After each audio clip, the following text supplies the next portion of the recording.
Patient Zero, Episode 1, Flight Risk. The origins of HIV/AIDS have long fascinated scientists and stirred public speculation. One of the earlier and widely circulated theories held that AIDS was introduced to humans through the consumption of monkey meat in Central Africa, particularly the Democratic Republic of the Congo, then the Belgian Congo, in the early 20th century. This theory stems from the zoonotic nature of HIV. It is now well established that HIV-1, the most widespread form of the virus, originated from SIV, simian immunodeficiency virus, found in chimpanzees. The strongest genetic link points to southeastern Cameroon, where SIV crossed into humans. The most accepted version of events is that the transmission likely occurred through blood exposure, hunters butchering or being bitten by infected chimpanzees or monkeys during bushmeat hunting.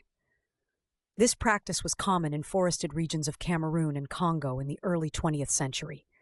Genetic studies have traced the earliest known human HIV-1 group M infection to a blood sample taken in Kinshasa, formerly Leopoldville, in 1959. The city, then a transportation and medical hub under Belgian colonial rule, had grown rapidly due to industrialization, rail connections, and river traffic, making it a plausible ground zero for viral spread. Some speculative claims, often fueled by mistrust or misinformation, attributed the virus to colonial vaccination campaigns or even to accidental cross-contamination during early blood treatments. But the consensus among virologists is that a zoonotic spillover likely occurred sometime between 1900 and 1930, followed by urban spread in Kinshasa, where sex work, unsterilized needles, and mobile labor populations helped it quietly expand in Africa. Decades passed. The world moved on. But the virus remained, evolving, adapting, until the day it boarded a plane.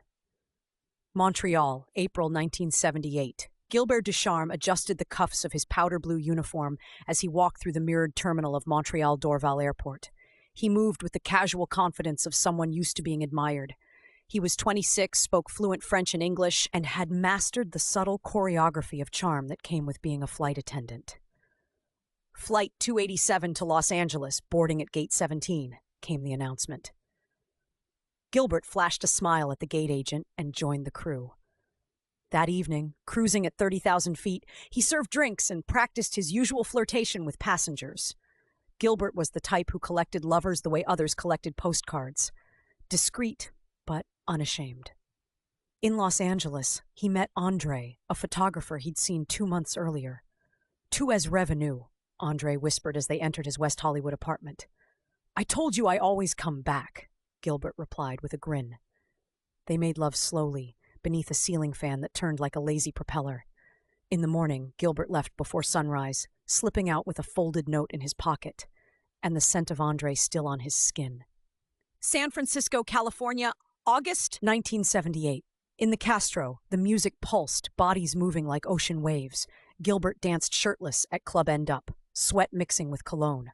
The air smelled like freedom, of leather, poppers, and late-night promises. He left with a man named Carl, an artist with long lashes and a basement studio filled with paintings of naked angels.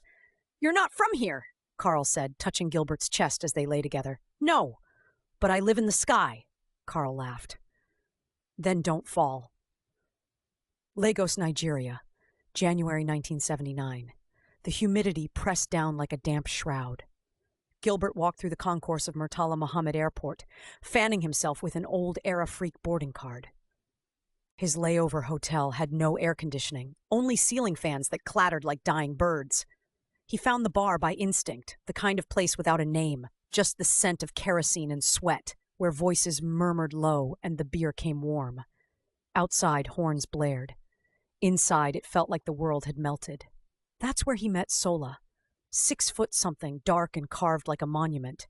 His voice was deep and warm, like molasses poured over crushed ice.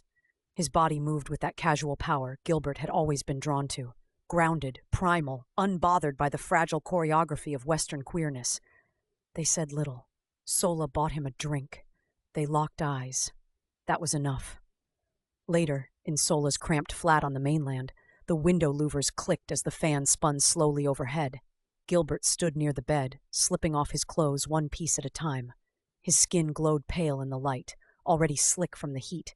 Sola watched him with the eyes of a man used to being watched, and then stepped forward, took Gilbert by the waist, and kissed him hard. There was no talk, no gentle easing, just hands, big, calloused hands, gripping Gilbert's hips, spinning him toward the bed, bending him forward like a prayer. Gilbert wanted to be taken. He loved being taken. There was something holy about it, to surrender, to feel someone else's strength consume him completely. Sola's body covered him like a storm rolling over land, slow and unrelenting. Gilbert moaned into the mattress, teeth clenched, eyes squeezed shut. This was what he craved in the quiet moments at 30,000 feet, the loss of control, the bruised heat of a real man, the ache that stayed with him for days after. He didn't ask Sola to stop. He didn't want him to. They had no condom, no fear, just sweat and breath and flesh. When it was over, Sola lit a cigarette and sat back, legs spread, the fan stuttering above them. Gilbert lay there in silence, still panting, spine thrumming like a struck wire. "You should come back," Sola said, looking down at him with a smile. Gilbert pulled his underwear on slowly, still flushed. "I never go back," he said, "but I remember." Port-au-Prince, Haiti, July 1979. The city was alive and rotting at the edges. French colonial balconies sagged under the weight of rust. Street dogs barked at nothing. Diesel fumes and sugarcane smoke mingled in the air, thick as grief. Gilbert had just worked a multi-stop relief flight from Dakar, down the coast, then west through the Caribbean.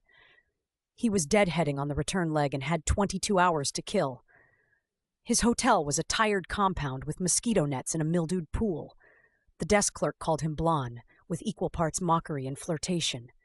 He wandered into a part of the city tourists weren't encouraged to explore, a low-built neighborhood behind Rue Saint-Honoré. Tin roofs, dusty children with American cereal shirts, drums in the distance, always somewhere behind the wind. A bar without a name pulled him in. No sign, no menu, just the hiss of warm prestige beer and the steady shuffle of compa music. That's where he met Jean-Luc. Dark skin like carved obsidian, cropped hair, eyes so deep they felt like somewhere to fall. He wore a tank top and spoke French with a lilting Creole rhythm that made the language feel slower, more dangerous. They drank on plastic chairs in the corner. Sweat ran down Gilbert's spine. "You're not from here," Jean-Luc said. "Do I look like I am?" Gilbert replied, amused. "You don't look like you belong anywhere." They drank more. The air turned syrupy. Then Jean-Luc leaned in and said softly, directly, "Are we gonna fuck tonight or what?" Gilbert didn't answer. He stood, casually brushed Jean-Luc's thigh with his fingers, and walked toward the door. Jean-Luc followed. They climbed a stairwell above a closed electronics shop. The hallway smelled of paint thinner and stale smoke. Inside the room, a mattress, a cracked mirror, and curtains that looked like they hadn't moved since Duvalier came to power. They didn't speak again until after. Gilbert lay back, chest rising, as Jean-Luc lit a cigarette and stared at the wall. "You fly all over the world," he said. "But where do you sleep best?" Gilbert didn't respond. He was staring at a spot on Jean-Luc's upper thigh, a faint purplish blemish just beneath the skin. "Ça va?" he asked, touching it gently. Jean-Luc looked down, shrugged. "Probablement une piqûre. I work nights. Bugs everywhere." There was no condom, no fear, just the silence between two men who would never see each other again, and something older, darker, passing quietly from one to the other in the warm Caribbean night. Montreal, New Year's Day, 1980. Snow fell in quiet sheets across the city. Gilbert returned to his apartment alone, stashing his uniform in the closet and tossing a stack of postcards onto the dresser. San Francisco, Lagos, Port-au-Prince. He turned on the TV. A doctor in New York was being interviewed about a rare form of cancer found in young men, Kaposi's sarcoma. They didn't know why it clustered in gay communities. "It's likely nothing," the anchor said. "A medical curiosity." Gilbert turned it off. He stood at the window for a long time, watching the snow fall, lighting a cigarette with fingers that trembled just slightly. He was beautiful. He was restless. And he was already a ghost long before he knew it. In 1980, the virus was still nameless. In Gilbert Deschamps' bloodstream, it was quietly multiplying, ready to board the next flight.